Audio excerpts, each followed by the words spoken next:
Well, hello, everyone, and welcome to CoachX Live with the Institute of Coaching, our ongoing series of dialogues with thought leaders around today's most up-to-date topics and issues in the coaching space. My name is Jeff Hull. I'm the Director of Global Development here at the Institute of Coaching, and I am really excited to have with me here today Ron Carucci, one of my colleagues in the Marshall Goldsmith 100 Coaches and the recent author of the best-selling book, To Be Honest, Lead with the Power of Truth, Justice, and Purpose.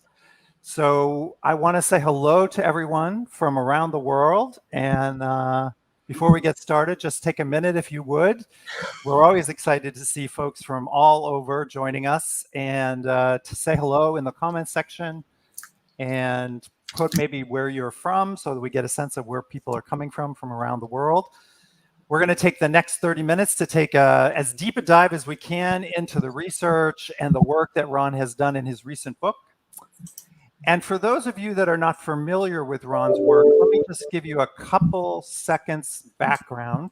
Ron Carucci is an executive coach. Over the past 30 years, he has tackled challenges of strategy, organization, and leadership, all the way from startups to Fortune 10 companies, working with nonprofits, heads of state, turnarounds in markets, in new markets and strategies. His focus is on overhauling leadership and culture to redesign for growth. As I mentioned, he's the best-selling author of a number of books, 8 books actually, to be exact. More recently, the Amazon #1 book called Rising to Power, which I highly recommend. And his most recent book, To Be Honest, Lead with Power, Truth, Justice, and Purpose. He is the founder and CEO of Navalent, the consulting firm that works on leadership ideas that were named in 2016 as one of the most important management ideas. He's a regular contributor to Forbes and Harvard Business Review and other publications. So we are thrilled. I am very excited to have Ron with me today.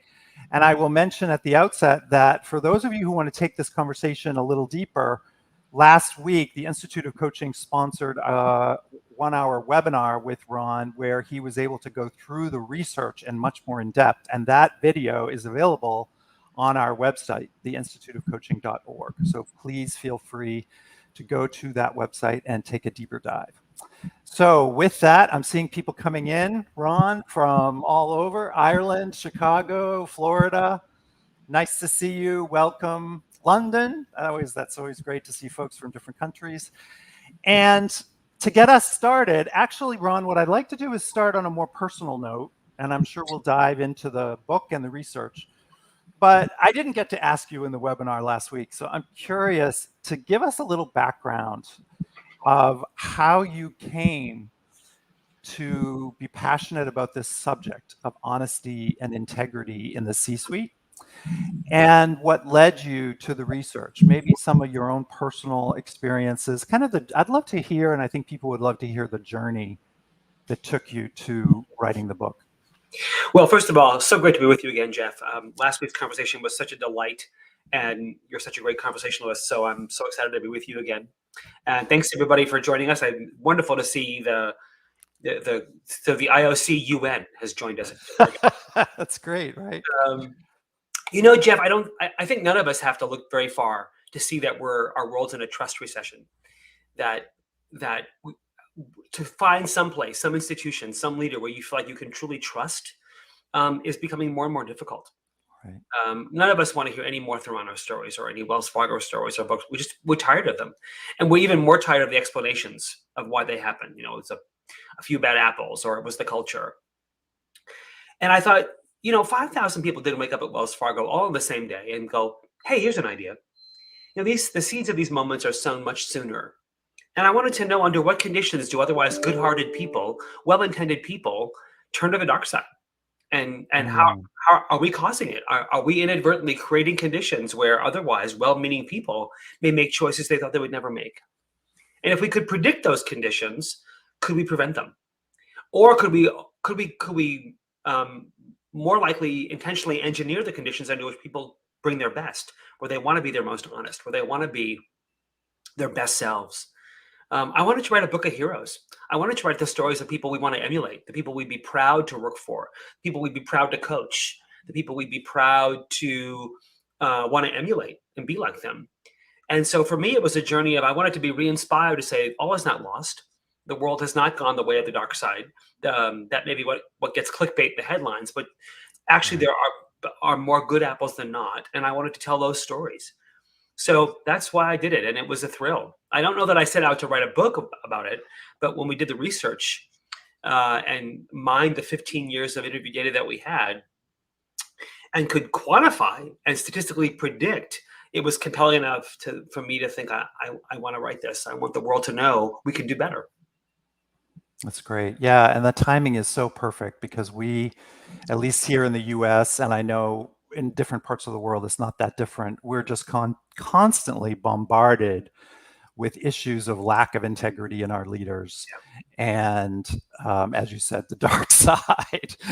So I think that, looking at what are the underlying factors that lead people down that garden path of, losing their way in terms of integrity and truthfulness, and also lose trust in their organizations and in their staff is really important. And then connecting that to what we as coaches can do to have an influence, to make a difference, and looking at ourselves. What I loved that you did in the webinar, and I encourage folks to take a look at that video, is to talk not just about the CEOs and the C-suite leadership issues of integrity, but what we as coaches need to do.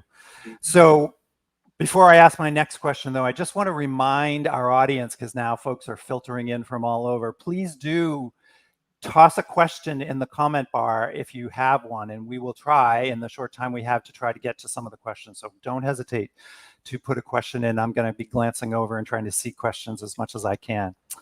So Ron, I know that when we did the webinar and when I read your book, you encapsulated your research into key contributing factors. I think there were 4 key themes.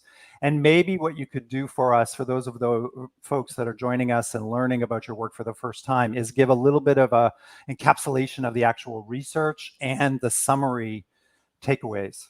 Sure, I'll do that as brief as I can. So there were, for the first of the 4 findings was a clear, consistent identity. Be who you say you are.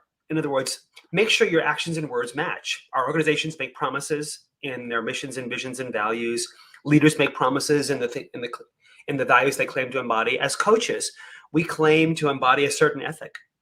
It's really important that there be no say-do gaps, and that we actually measure and monitor whether or not we're not just relying on good intentions, but we're actually relying on evidence that we are living and embodying who we say we are.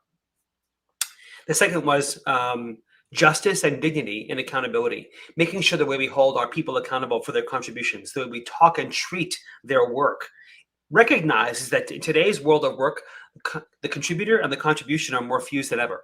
It's no longer a system that accounts for how many claims you processed or how many t-shirts you printed. Today's remit is my idea, my insight, my perspective, my out-of-the-box idea. It's personal to me. And similar as coaches, when we talk to our leaders about the bad behavior or the behavior they want to change, it is still a part of who they are. It's part of their story. How do we hold our clients accountable for change at the same time treating them with dignity and justice and care? The third was transparency and decision-making. We all walk into meetings in our organizations and wonder what's going on, wonder what's the agenda here, what's really happening. We get a sense quickly whether or not our voice is welcome, if it's going to dissent or depart from the prevailing view in the room. Turns out that if people are only experiencing orchestrated theater, you dramatically increase your likelihood of people being dishonest. So when our clients come to us, they rely on knowing that they're going to get the unbridled truth, that we're not going to kowtow or tell them what they want to hear or somehow manipulate the data into making them feel okay. And then lastly was cross-functional, what we call border wars, or the ability to collaborate with people who are different than you, people taking different parts of the organization and making sure they can, the seams of the organization are stitched well. With our clients, making sure that values differences don't get in the way, but we talk about them. Making sure that dissonance with the sponsor of our client doesn't get in the way, but making sure we can harmonize even the greatest of differences without compromising our own values. Each of those 4 findings, Jeff, had a multiplier effect. So all up, all in, if you are good at all 4 of those things, you are 16 times more likely to have people trust you and invite honesty around your table. But if you suck at all 4 of those things, you're 16 times more likely to find yourself in one of those headline stories you never wanted to be in. 16 times in the good direction or not so good direction. I mean, it's a crazy how much these factors that are hiding in plain sight right in front of us, that we just assume are just organizational nuisances, or sort of what we call occupational hazard of being a coach. Right. Turns out they're costly. Right. So speak to us a little bit about the research, because as I was thinking about this, again, reflecting on the webinar and on reading the book, it struck me that you surveyed, I think you said something like 3,200 executives, something like that. So tell us a little bit about how you did that in a way that actually got honesty out of the people, because there's a paradox, right? And you can actually game a survey depending upon how it's structured. These were So actually I'm curious how these were you actually did the live research. interviews. These were interviews with leaders, and they were Okay. interviews over the last 15 years that were part of, or deep dive organizational diagnostics. And the irony is, of course, they're telling us things in very confessional ways that they're not telling each other. So we had to account for that irony of why are they telling us and not other people. We used some really sophisticated AI software in IBM Watson to take the 3,200 interviews over the last 15 years and read them and literally quantify and look for correlations between certain behaviors to sort of predict. When we the first pass on the research, we decided, this is our second take on using AI. We decided, let's not go in with a hypothesis that tells us what we want them to find. If the technology is that intelligent, let's let it tell us what we should be asking. And indeed, when it read all of the data, it said there are some drill sites here that can connect truth-telling and honesty with certain types of organizational behaviors and conditions. So we drill deeper there, and that's where the analyses came back with these 4 conditions that statistically could predict whether or not people would tell the truth and behave fairly and serve a greater good. Honesty in the data, both in the social sciences and in the neurosciences, is not defined as not lying. That used to be the bar, but today the bar is much higher. Today, truth, justice, and purpose means you have to say the right thing, do the right thing, and say and do the right thing for the right reason. That's the bar now. Leaders are going to be held to account if they want to be labeled as honest. No, it makes perfect sense. And it's interesting that you were able to do an AI assessment that was actually objective, like really looking very closely at what was coming out of the interviews. When you were participating in the interviews, and I'm sure it was a team that you did, because that's a lot of people that you, Yep. What was your sense of the percentage of the leaders that actually did have integrity issues? Was it a small percentage, or was it actually fairly common? I mean, there's the, that's a sort of there are gradations of cringe along that continuum, right? Cringeworthy moments, right? By virtue of the fact that they're telling me things that they should be telling their colleagues, right? All of them would have some degree of hesitance of truth telling or something that of why can't we have these conversations with your colleagues? But more importantly, there are not many people out there that are sociopathic people on the take. I mean, they're there, but for the most part, most dishonest behavior is fear-based. It's not self-interest based. It's self-protective. And one of the things I invite people to do in the book, and I invite all coaches to do this when I do supervision, is to think about the last 10 days of your life. The University of Massachusetts data says that we all lie on average twice a day. Pick your number.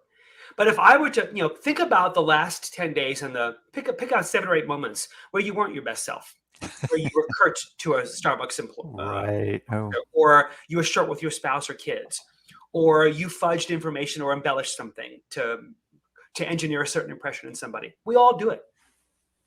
The question is, if you look across those moments and you actually document them, you will find a pattern. Because what brings us to our dishonest behavior is not random. Right? mm.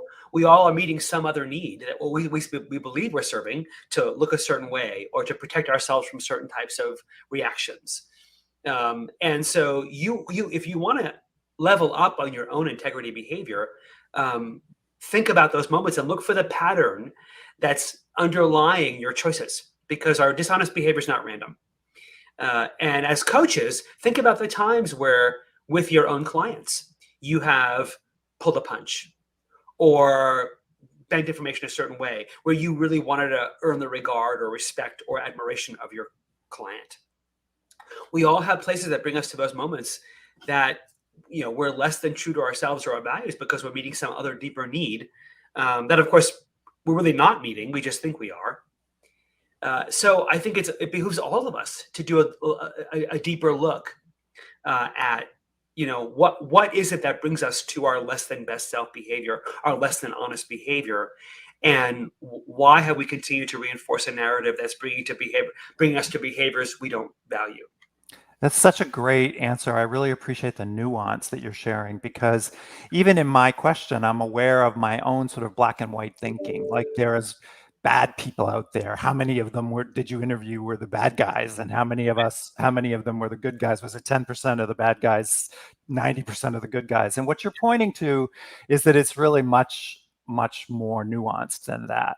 That all of us are good guys, and all of us have that moment or those parts of ourselves where we fall victim to our fears, to our insecurities, to our need for continuing the engagement or for making someone happy, or our attachment to our clients and to not losing our trust, not losing respect or not being liked. All of those things can Yep. lead us into those areas where we are out of alignment with our values. So Yep. beautifully said. And it's something that's really important for us as coaches to not get caught up in thinking that our clients are all good or all bad. So that's a wonderful segue into spending the last few minutes today talking about your advice that you would give us as coaches. Because in the webinar, you talked about different categories that as coaches we should be reflecting on when we interact effectively with our own self-integrity to build trust. So talk a little bit about that from what's useful for coaches to be reflecting on. I think the first thing we all need to do is, examine our basis of coaching. I think all of us come with experiences. There was in preparation for the webinar, I read this wonderful research study that talked about the difference between coaches that come from out of executive ranks with leadership experience and those that come from training, clinical backgrounds or other more developmental backgrounds, and how they value different things and how they look for different things in their diagnostic work. I think we all have to have some basis of behavioral science beneath us. It's imperative that we recognize the pathologies that are sitting in front of us if we're going to be helpful. Doesn't mean we have to be the therapists, but at least we have to know. Right. And secondly, I think we have to understand our own basis of attachment. On what basis are we building trust with our clients? On what basis are we building relationships? We all think we're being empathic, but maybe we're caretaking, right? Mm. We all think we're being honorable and delighting in our clients when in fact maybe we're purchasing their loyalty. We all Wow. we all think that we're being forthright with our clients. Maybe we're being bullies to them to make them feel dependent on us. So there are all these gradations of nuance that take our forms of attachment on which we base a relationship. And sometimes those get, to your earlier point, Jeff, sometimes those get hijacked by our own needs and insecurities that we don't recognize. I think everybody, if you haven't ever watched the Apple TV show, The Shrink Next Door, everybody should watch that show, cringe through all 8 episodes, and realize that, yes, that is an extreme, but it is not one that we're all immune to. I was thinking back, after our webinar last week, I was thinking about early in my career, when we start collecting up our coaching tools, collect up our leadership development tools, and eventually we collect up our clinical and behavioral tools. And I was remembering some of the early failures of my own coaching when I would see a pattern, I would see an insight, and I would think, "Ooh, this is going to be a breakthrough moment," and I would just blurt it out, thinking this was how I added value. I could see a pattern in their life. I was never asking myself the question, "Are they ready to hear this?" I was just thinking, "What's the best way to say it?" But over time, after skinning my knees and hurting some clients, I realized I may be 8 or 9 conversations away from that insight being able to be hearable or landable. And my job is to sort of till the ground and prepare them to hear that, not just blurt out insights that I have because I think they're valuable. Right. And I think all of us have to sort of wonder about the basis on which we add value. What is it that we come to believe our impact is with our clients? Because a lot of times the impact we think we're having isn't the impact that they're grateful for. And so staying grounded in their context, staying grounded in their world, but still objective is so critical. And it's every day it's hard. We all have families. We all have, life obligations. We all have health issues. We're all facing our own battles.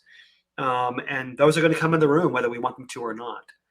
And so how we self-regulate and self-manage to be the best instrument we can to help our clients become their best selves. It's every day. It's our own work to manage on behalf. So we get part of being a coach, the call to coaching is to manage ourselves so that we can help our clients learn to manage themselves. Yeah, and you mentioned, I think there were 4 specific tips that you mentioned that you suggest that we as coaches kind of walk ourselves through to prepare ourselves to be more effective and in integrity. Do you want to summarize some of that? Well, so on the Be Who You Say You Are, do your clients know what you stand for? Have you shared your values with them, and have you calibrated with them and asked them to tell you what they believe you value? See if are they detecting things that are true, or are your intentions and your actions maybe a little bit misaligned? I mean, I just have to say that by itself is pretty profound, because I think for many of us as coaches, we see ourselves as not disclosing our values and actually focusing on the client, like what are their values. But what you're saying is it's actually really important as you deepen your relationship with your client to disclose and be transparent about where you're coming from as a coach. That's really profound. To suggest that our biases or our values that shape our biases are not getting into the relationship is foolish, right? It's just it's just denial, and maybe that's a lack of experience as a coach. But you have to disclose or at least talk about what's important to you, especially when there's a values clash or there's a values mismatch. Doesn't mean you have to judge your client. Doesn't mean you have to convert somebody. Doesn't mean you should try and convert them. But it does mean you have to own that there's dissonance there. That dissonance can actually be great fodder for both of your transformations. Right. I mean, our clients are as much of an impact on us as we are on them if we allow that to happen. The second one is, on what basis do you hold them to account for their commitments to change? How are you inviting them to think about different behaviors? How are you challenging their thoughts? How are you offering your review of, okay, we committed to this and this is what's really happening, without being harsh and judgmental, or without caretaking, without saying, no, you're fine, it's okay, we all make mistakes, and doing all the things to make them feel better, which just takes them right out of the edge they need to change.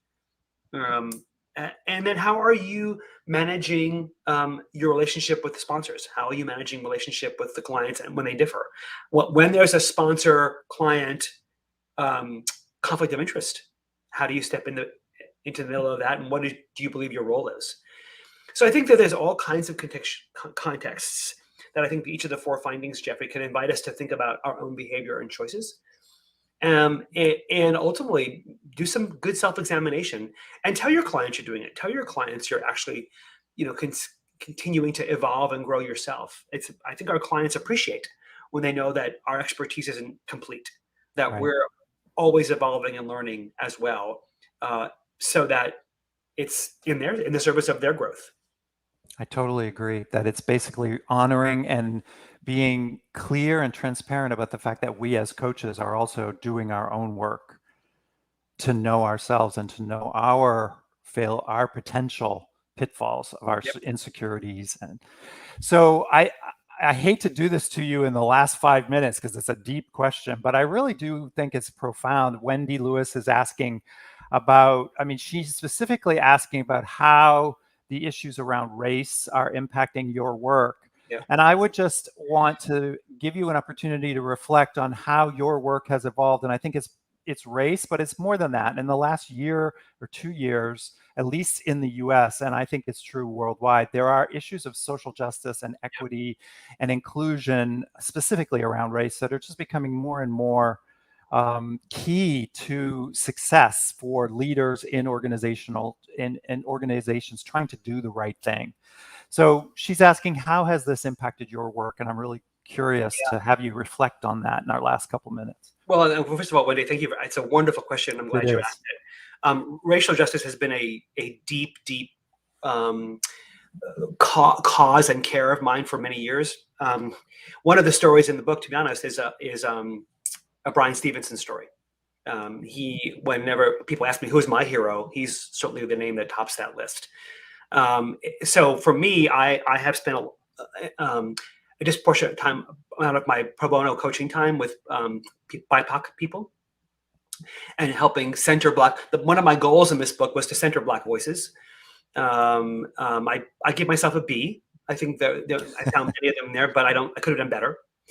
I certainly am very aware in dynamics in rooms where I've got racial differences in a room or a client of color and how they navigate.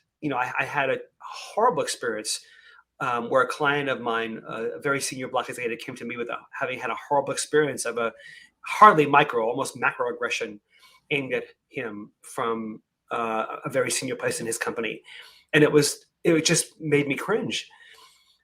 So I am very attuned to making sure that I do my part in how I write and how I coach, and what I say in a room when I see people claiming diverse values but not behaving right, and claiming to value inclusive behaviors when that's not what's happening in the room.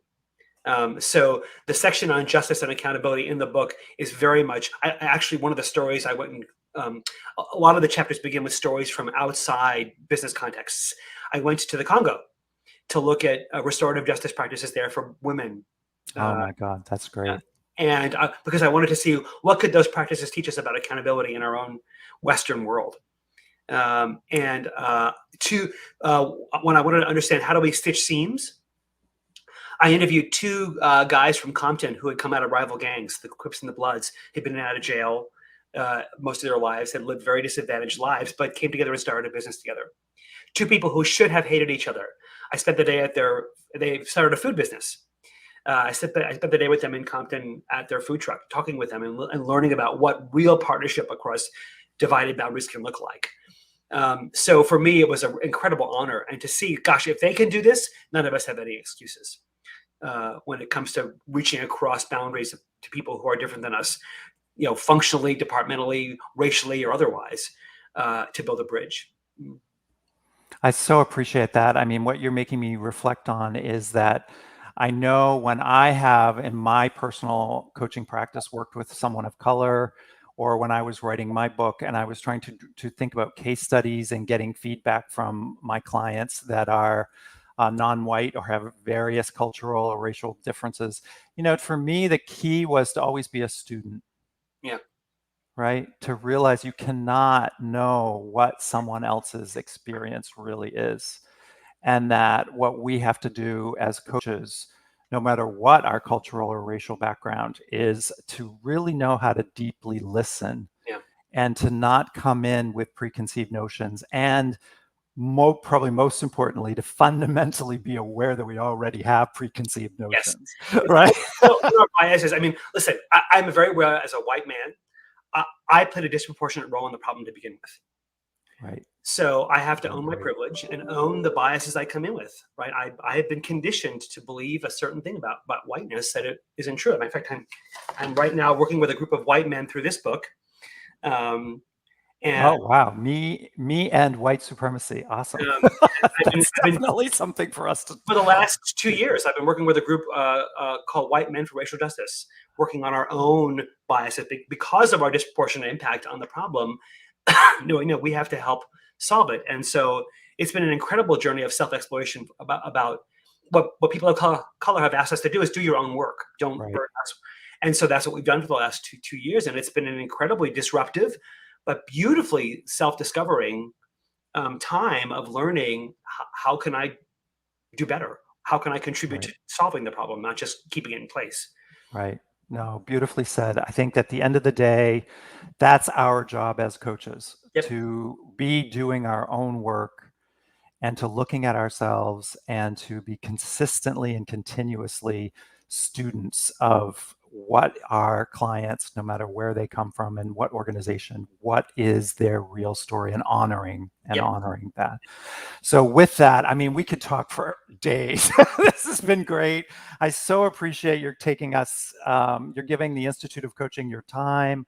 And I really want to encourage those of you, I think somebody put in the chat the link to the instituteofcoaching.org where you can see the full video, which has a lot of really good tips for coaches that are working in organizations where we may discover, issues of integrity, trust, people being out of alignment, and what we can do as coaches to make a better world. So I want to thank you, Ron, for joining us.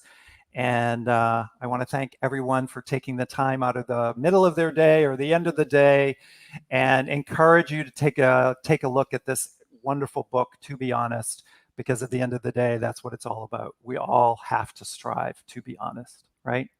Hey, well said, Jeffrey. Thanks so much for having me. As always, a delightful conversation. I could talk to you for days. Appreciate you having me and the chance to talk about the work. And thank you all for joining us from wherever in the world you are. Get out there and make a difference. We'll do it again. Thank you, everyone. Take care. See you soon.